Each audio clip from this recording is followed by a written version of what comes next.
So, I did a survey. I interviewed about 20 different leaders here in Seattle in the field of theater, and then I sent out a survey with SurveyMonkey to 1,000 different email addresses representing theaters from 47 different states, budgets up to $15 million, artistic directors, managing directors, executive directors, essentially the leadership of these theaters responded. And I got about a 30% response rate, which says people want to talk about it. People want to know what's happening. So here's the average theater company. It's a nonprofit.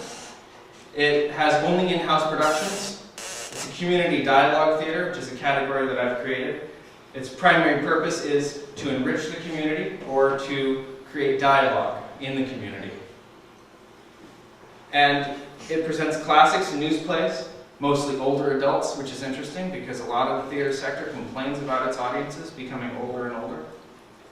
But it has a fairly small budget with some longevity, and it's in a very large city.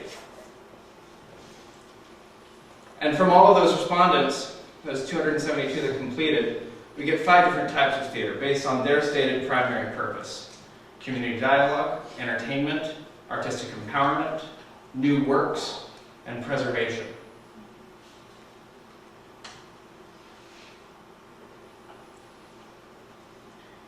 And here's what we found about values. They like following the mission. They like employing the best artists. They like sustaining the art form, empowering the artists, and employing local artists.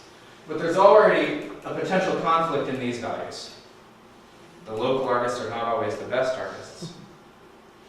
Or are they?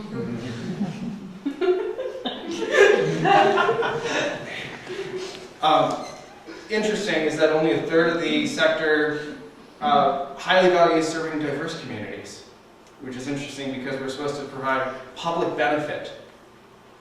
And if we're limiting our community, how much public benefit is actually being provided? Preserving classic theater, only moderately valued or having no value, and yet we want to sustain the art form. And it's good not to confuse morality with ethics. Ethics is the normative science that studies flourishing conditions. Morality is mostly a religious notion. But theaters that identified as being a moral compass for the community also had a higher ethical profile.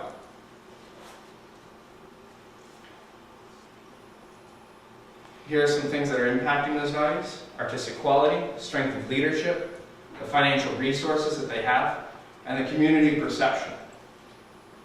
Obviously, the community perception informs all of these things.